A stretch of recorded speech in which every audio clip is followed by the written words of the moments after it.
Hello, everybody, and welcome to today's episode of TNM's Coaching Unplugged. I'm your host, Zoran Todorovic, and today I'm honored to have this wonderful conversation with Sabreena Andriesz.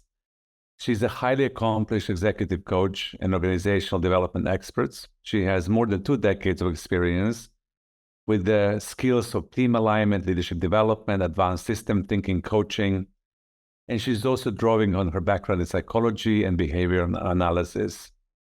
She has a unique approach, and I love how she thinks and feels. She also incorporates somatic intelligence into her coaching and leadership development work, enabling individuals and organizations to achieve transformative results. Sabreena had an interesting life. She moved around. She lived in different countries, including Saudi Arabia, Sri Lanka, Germany, UK, and now she resides in Singapore, which is her base.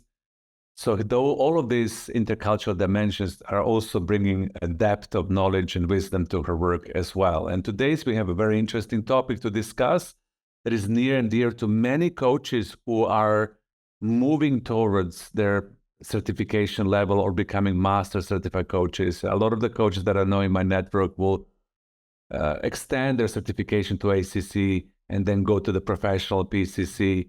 And then something happens in this transition towards the master certified coach that a lot of coaches are struggling with. And today we really want to decode that. We want to have a conversation about my journey in becoming master certified coach, Sabreena's journey. We want to look into the internal conditioning of the coach. We want to see, how can we get to that level of more coaches going towards this journey of their mastery in their coaching practice in their life as well. So thank you, Sabreena, so much for joining me. How are you today? I'm very well, Zoran. And yeah, thank you for inviting me. Very honored. And this really is a topic close to my heart. Yeah. So it'd be great to see. Do you meet also coaches like myself that are kind of willing to go forward, but they're not moving forward? Do you have the same experience? Sorry. Yes, I do actually. So I was teaching coaching at the university here 7 years. One of the things I think that we come up against as coaches, and I've faced it, and I'm really transparent with this when I speak about the coaching journey beyond the competencies, is that who you are is how you coach. Yeah, who you are is also lead. So what is it that we come up against? That really prevents us to really bring our whole selves to the journey of coaching and being our best selves beyond just the competencies and requirements. The ACC, PCC, the MCC are just merely standards, which are, again, binary in itself, because there's an expectation of what you need to be reaching to be called that, right? Or that label of ACC, PCC, MCC. Yeah. I mean, I can honestly say right now that I don't feel MCC every day. Neither do I. Let's just put it out there, Yeah. Yeah. So, it's not an MCC experience all the time. However, what I can say is that I know what MCC can look and feel like. And I know what got me that. And I think that the aspiration that I hold, and also continue to develop, because there's the early MCCs and there's the developing into mastery and that onward journey of just being, human, which I think is really what I feel we bring when we are with our clients. Yeah, and I love that you don't feel like this. It's an important statement. I have the same feeling sometimes at that level of my own person. I can display certain qualities and behaviors. And I think it's wonderful to aspire towards the journey of mastery. The term that you use in our preparation, the internal conditions of the coach. And, I love what you said, is who you are is how you coach. So can you tell me a little bit more about that? What is that internal condition of a coach, that integrity that we're looking in coaching, in coaches? Yeah, I mean, I know that when I've been really inspired or been when I really think about those people that really moved me, it was because of who they were beyond what they spoke. Like they held that internal alignment, in what they said, in the way they spoke, in the way they worked with me, way they held silence, in the way they asked questions. Sometimes a question didn't need to be provocative, or it didn't need to be powerful. It was just that question that arrived at the right time to help me to think, that space sort of ponder, inquire, and it then became this generative dialogue that emerged into something new. So the success of any intervention, whether it is a question or silence or just being with another, I think depends on the interior condition of the intervener. And in this case, it is the coach in knowing when to do what, right? When do I lean in and when do I lean back? When do I lean out? I'm wondering whether you've also had that experience and also been in that place of like, hey, I'm zooming in and zooming out, I'm holding space. There are all of these things that I'm not doing. But Exactly. I'm being. Yes, I'm conscious that I'm being this for the other person to have an experience, which is far more than what I'm saying.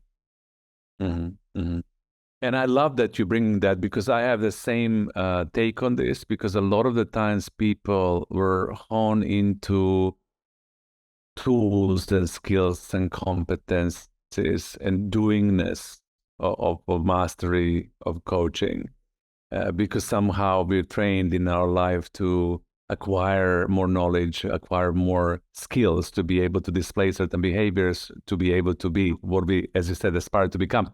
But I think there's this subtle and more important version of ourselves, which is our beingness, that really defines that presence that you call the internal alignment or stillness, or where do you lean in, where do you lean out, and how do you really relate to somebody from this point of mastery. This is much more important than any tool, basically, and any skill. For me, that space needs to give more, we need to give more emphasis to it, right? I also feel, Zoran, like building on what you're just saying right now, that emphasis is also becoming so much more critical at this current time in everyone's lives, where digital transformation and digitization is becoming so much like the new wonderful thing, and you can find out whatever you want on the internet. We can find out whatever we like through an app. Yeah, we can get a quick fix. We can get a quick answer. What we don't have is that emergent conversation, that generative dialogue of me speaking to you and you not only responding to what I'm saying. I feel that it's also more important that you're feeling me, that you're feeling like, oh, this is touching me in a particular way. And how will I respond to what you say in a way that's meaningful, rather than thinking, oh, what's the next clever question that makes me sound like I'm an expert, And I can, honestly, I've been there where I've actually memorized questions thinking that will make me sound very expert-like. But it's really tiring after a while. It's very tiring to do that.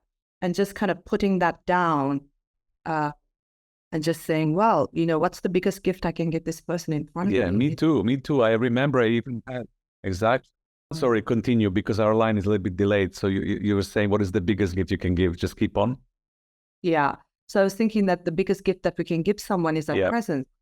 We have the tools, we have the techniques, we have the interventions. There are things that we might do or not do.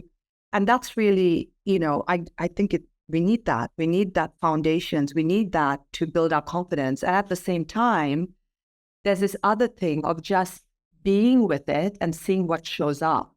And when it's needed, I can pull out what I need, right? I can pull out one of those techniques or those tools if it is appropriate in the moment. So this is where the part of, who am I in this relationship is going to be such an important point of knowing my purpose of being there, That for me, my intention of being with another is pretty clear. Yeah. So what I was saying is I completely am with you. And how do you feel that coaches towards the journey of becoming master coaches are able to find their way into that beingness?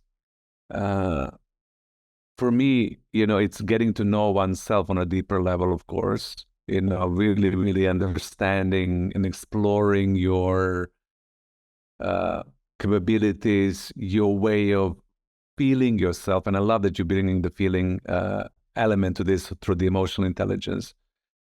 So in your own journey, what else happened for you to be able to really get to understand you in order for you to know your internal conditions, in order for you to be able to relate to people from that space that we call mastery of coaching? I know it's a difficult question, but let's just unpack it step by step. Well, I will tell you that 25 years ago, I was working, and a friend of mine who owns a training company came to my office and told me about this workshop, and would I like to join it? And I said, "What's the workshop?" And she said, "Well, I think it's going to be a really big profession one day. It's for coaching." And I said, "Well, I go to the gym, so I don't think I need a coach." And she said, "No, it's coach organizations." And she was there with her colleagues. So I knew that this was important for them. It was quite a formal conversation at my office.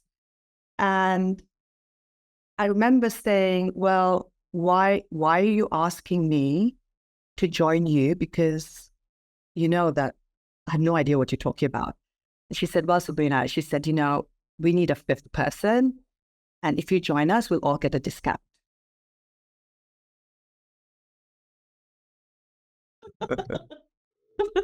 And we know how much you love to learn.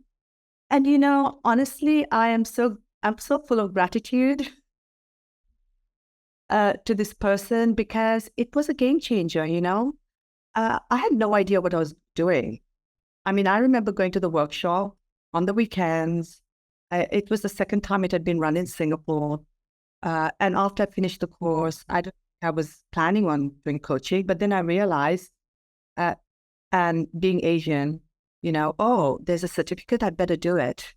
Oh, you have to practice and do 100 hours.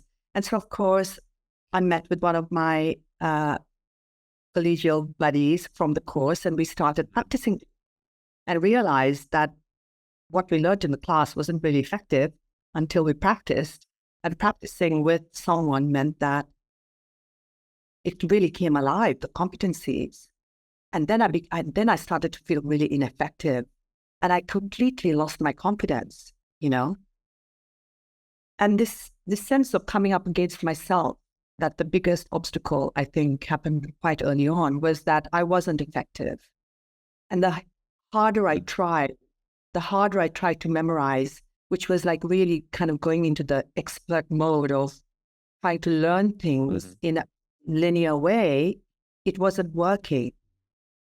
And this idea of what you said is the concept of, oh, who am I here really? Who am I to this person? I realized that I didn't really have a lot of confidence then that I could make any meaningful impact, because I was used to other people making impact on me. You see, that was the interesting thing. I didn't realize at that time that I could, just through conversation, just through my presence, be an instrument of change to another person. And that clicked actually early on, when I had a client who had faced some quite serious, one of my practice clients was facing a really difficult situation in the workplace. And out came some big historical imprints from the past of what had been done to her. And I felt completely, I said, I think you need to go to therapy, And she said, "But I don't want to talk to anyone else. I want to talk to you." And I was like, "Oh, really?" Okay. I am making my hours, and there's this person who says, "I trust you, so I want to talk to you." And I didn't feel like I was able to be effective. That started my own inquiry of what I needed to be for myself to feel effective. And that's when it actually went off, and I ended up doing another, doing a master's in counseling because I wanted to have the psychological underpinnings of like what happens in the interior conditions of people, in the psychological bandwidth of how we show up for each other, right? Yeah, and that started my own journey, formal education, which ended up where I am now. Do you feel that this psychology background really helped you become a better coach? It's about how do you really feel in retrospective right now? I think it's much more than that. It's not the only thing because, we can learn through education and we also need to apply it, integrate it into our own lives. And that has been through my own community that I surround myself with, like really, seeking mentors, seeking people who really challenge my thinking. I didn't realize that that was what I was doing, and I have some great friends who, I'll say, you know what, I'm seeing something and I'm thinking this particular way and I'm not sure really what's going on, can we talk about it? So that in itself ended up being like this informal, learning partner. I think that's what it is, an informal learning partner that was helping me to process content and information because I didn't really understand my world at the time. And this has really helped me. So I think it's many. Yeah. What about you, Zoran?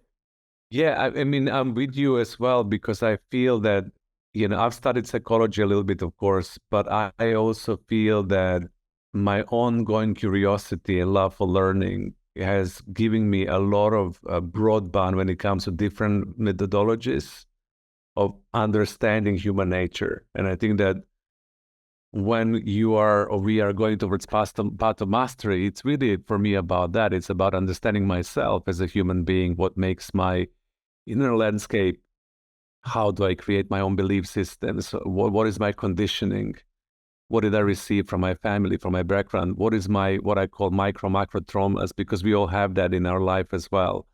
How did those shape me to become who I am today? And then being willing to relate. I mean, I think that this broader education and broader curiosity, even with the family constellations, how the family lineage influences somebody's decisions and choices. We also, I know you do, and I do branch into spirituality and esoteric knowledge, how the energy that we receive, from the environment and how do we work energetically with somebody. So there's so much. And I think that level of curiosity and love for learning really creates a powerful presence in the master coach because simply you have more capacity to see things from a completely different point of view. If you just narrow down to the competencies and narrow down to the one-dimensional path, then it becomes difficult to become. And what we're talking about, becoming that, right? Becoming that master, yeah. Absolutely. And the becoming, I think, is really the piece that you're talking about. And then becoming takes shape in many different ways. There's the knowledge piece, right? Like, which I feel is, what we do in formal education. And then, what we do with it, the knowing and the doing. And then, which is doing, and then the doing, which is, I feel like much more in the belly. And that piece around the being is like, where do I show up in a way that really, I don't need to be perfect here. I just need to be human. Yeah, that's it. Yeah, that for me as well, exactly. Because I think that pressure that creates this imposter syndrome is that people have certain expectations when you put the title of master. And I realized that in my journey of teaching coaching, like yourself, that when you label yourself as master, there is a projection from people, the expectation that you are perfect and that you have sorted your life 100%, that you know everything, that you can arrive to the final destination, and that's it. You know what I mean? And now, from that level of mastery, then you can relate to everybody else. And to all my students, I kept on saying, I'm work in progress. I own my imperfections. I understand my shortcomings. I really do. I love that level of imperfection. And on top of that, I'm aspiring to master myself in my craft and in my level of beingness. So I think that humanization of mastery of coaching can help people really overcome what is really holding them back, which is this: am I good enough, right? Am I ever going to be good enough? Am I ever going to reach the standard of perfection, of mastery, so that I can become that master coach? Correct? I think so. And, when we look at the idea of presence, because that's what you're talking about, Zoran, and the competency around presence. The gift we can give someone else now is our attention, our intention, ourselves in that moment, and really cook with them in the moment. And then it's just delightful.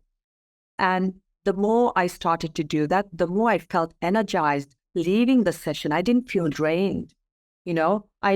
I know that I've kind of been doing the work for someone else if I'm really agitated when I leave.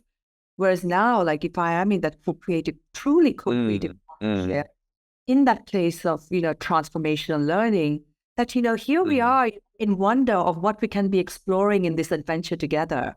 And I just love that part because I go away thinking, oh, that was great. Exactly. Right? Yeah, me too. But you see that exploration, adventure, presence. I love what you mentioned before, that due to the digitalization of everything, the currency, it's attention. For me, even when you think how the digital environment works, everybody and everything is fighting for that attention. How can you focus on this information or that information? How can you plug into that social media or that post? And I think that when we get into the coaching space, this currency of attention, of coach really knowing how to become present enough to be able to be present with another human being. Yeah. Coaching presence for me, it's creating awareness, right? Absolutely. And, what you say right now, the word that came up for me is that really, the quality of connection, of really connectedness, where the other, whether it is in the virtual space or it's physically, where you can just be with someone and they are able to be themselves, and out it comes. You just hang out long enough and wait. It will happen. Yeah. And yeah, that quality of connection is super important. So that was your way into overcoming your insecurities. So when you were going towards your part of like acquiring the MCC, you mentioned a few of the things that you were struggling with.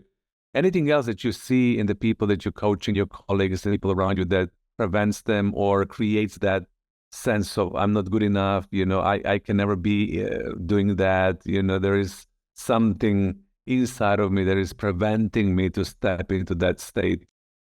Yeah, I do see that when someone goes for the credential, the idea of even a credential is like a test. Yeah, it's like an exam, and we jump hoops to get there. We've got to do the practice hours, we've got to send the recordings, we've got to be evaluated, and all of that can bring up what I call some anxiety, in being observed, in being watched, or being evaluated. I know it did for me until I realized that if I just relaxed around thinking that the credential was an exam that I was being, for professional standards, that I would be having this gold standard. And if I just arrive at the place of my mindset, because I'm a big learner, like I'm a lifelong learner. I love learning. I'm constantly courses and whatnot. So if I just hang out with this idea that, hey, you know what? It's just fun to learn. And then one fine day, I'm going to get there. So for me, right, that really worked. That really worked. And I did get my MCC, And I was like, oh, thank goodness for that. Somebody else, I was really I was so full of gratitude that somebody recognized what I was doing and my being in that way. And I think when we put ourselves at the mercy of somebody else and thinking that they get to say who we are, I think that already is already not setting success. At some point we need to bring ourselves and going, oh God, this is what I give, and damn it, this is what I give. Yeah. I completely say that. Yeah. And so this is the empowering part. The empowering part of like, I'm going to show up, and I'm showing up with all of me. I'm going to give it everything, and I'm going to keep on doing it because, and being it. And one day I'll continue to, what I call it, continue to find hone the craft for myself. And that's the journey for me of being better. And one day I will get recognized. As soon as we start seeing that it is an exam where somewhat seen person gets to tell me that I'm an MCC, I think game over. We just destroy ourselves in that moment. Correct, absolutely. When I was getting my MCC a long time ago, because I was really like you, like focused, and I wanted to have some kind of credential, just, and having nothing. So I was one of these people who really, really focused on that. And I remember the journey of layers of insecurities that I needed to go through in order for me to be able to get to that point of time. But I addition this in my own journey as learning experience, instead of examining or telling me what I can and cannot do when it comes to my skill set, that those two when they merge well together, then you can claim that space. And I think this is all about, for a lot of coaches or going towards the MCC, in giving themselves permission to fully claim that space. And when that happens for me, they can stand in front of any examination board, and it's all going to be intimidating, or they're not going to feel nervous, or is this recording good enough, or have I done it well? We need to give each other permission in that space. Do you see that same thing that I see? Absolutely, Zoran. And I love like what really connected for me right now was when you said we need to claim this space. This is the space where I create change. If I'm really, and this is like the concept of being a change maker, and I'm in front, and we have someone in front of us, and that person is an agent for change. That's really what the coaching relationship is. You have an agent for change, and you're the change maker. And there we are, hanging out with this person, and we're co-creating something new and emergent and different. And, and I don't know yet what that's going to be. But that mystery, that ambiguity for me is really exciting, which I think brings me to a point where it can be really scary for some people, where, how when we goal of the coaching session, it's, what do you want to get out of this session, or what are your best hopes, or what would tell you that you got what you wanted, or all the myriad ways, right? You can set that. As the coach, here we are, we know the outcome, that is the preferred outcome, and somewhere in the conversation that might change, and we need to be alert to that because we are being flexible and moving in that conversation. And I think that is really the mastery, right? How are we moving through this conversation and helping to weed out, bring in, play with that dance, right? In that invitation to really hold the outcome in a way that's respectful and to the in service of the client, and that outcome may possibly change as well. And that if it changes, that it might even be deeper, it might even be actually what they really wanted from how they started. And we need to be checking in to see what that is. So I think this idea of the intention and being attentive, in conversation is also the multiple pieces that we are playing with here.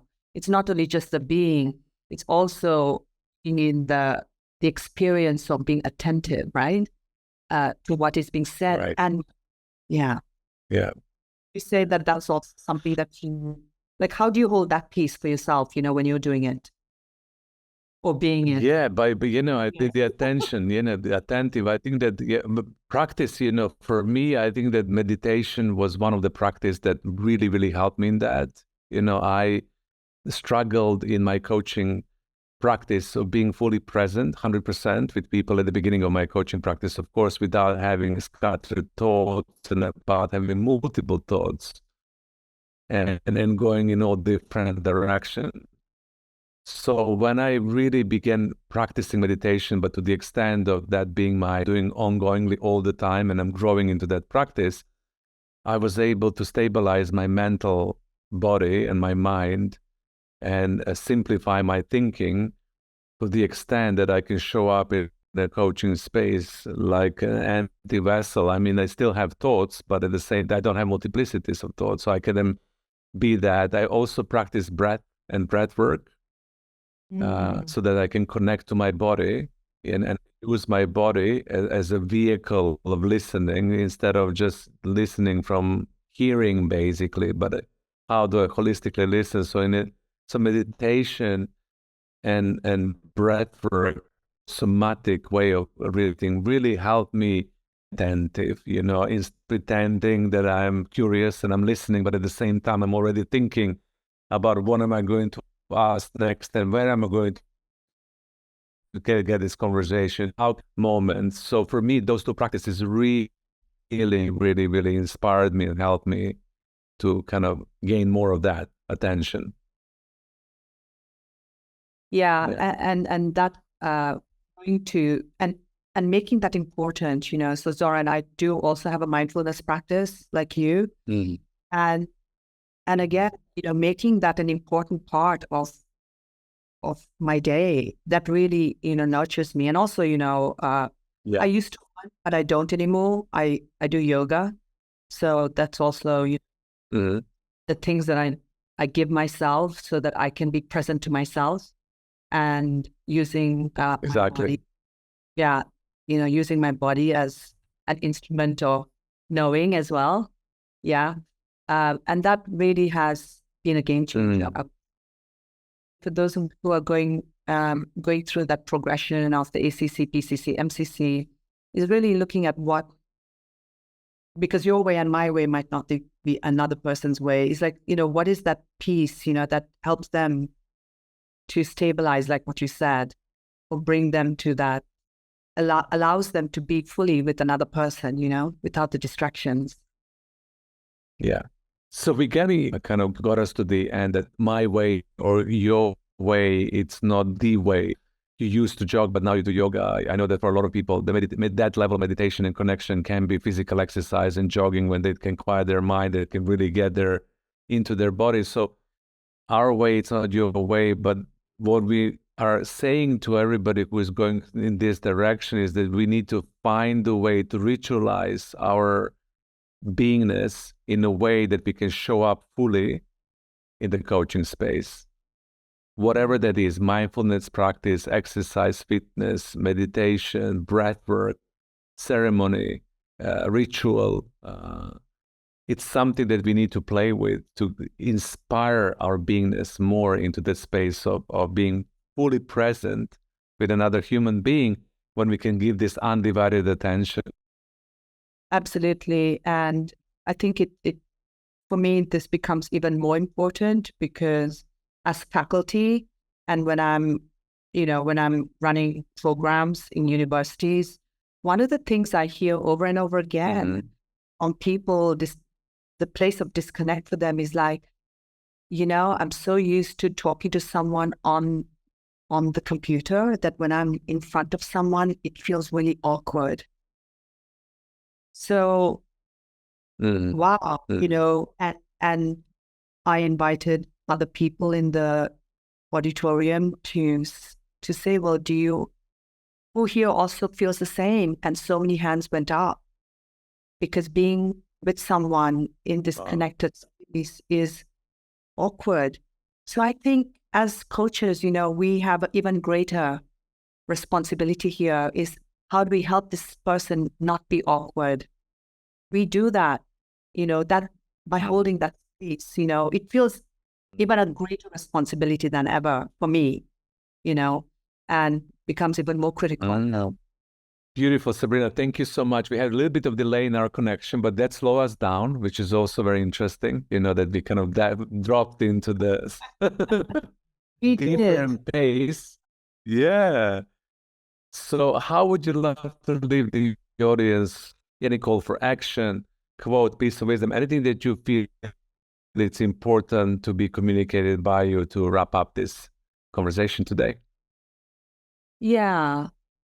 Just from my own self, I know that, we talked about the imposter syndrome, that comparison is the thief of confidence. And especially as coaches, comparing oneself to somebody else or their unique talent or their ability can really rob us of that very thing that makes us special. And that journey really is the journey of every human being. And when we do that for ourselves and we find out, our unique talent and who we are, I think that gift that we bring into coaching and helps us also overcome that imposter syndrome of who am I? Yeah. Owning your imperfection. I think that's really something that came through and loud from both me and Sabreena today, to be vulnerable to your own shortcomings, understanding your humanity, fake sense of superiority, that mastery it holds in itself, and people that. I think it's super important for coaches. Finding a unique way, as Sabreena was saying, into this, even though there's role models and examples of people who have managed to walk that path ahead of you. Remember, one of my coaches told me, you do yourself, you are your own masterpiece. Start working with yourself, then you will be able to show up in the field for everyone. It was like, yeah, this is exactly right, my growth. And then through my own growth, I will be able to show up differently for everybody else. So I do myself. I get inspired with everybody else, but I also focused on my own skills and competencies and practices. I think that also what Sabreena and I brought to you today, it's a holistic approach in MCC competence by mindfulness practices, your meditation practices, your connection practices to yourself. Finding that way into that will also inspire your beingness. And then understanding is also super helpful. So thank you so much for tuning in today. I hope this was inspiring to you, and I hope this will get you to the next level of having enough courage and determination to get to this MCC. And the reason why I'm so passionate about this is that we need more coaches on that level in the world. Right now, our world is super challenging. I think we are on the very interesting moment of human evolution, and I feel coaching is playing an important function of supporting people through this transition. So it's very important for more people who are choosing to practice coaching to step into there. So Sabreena said beautifully, as a change maker, a change catalyst in front of the client, willing to get people to the next level. So thank you so much for tuning this wonderful time together. Thank you, Zoran.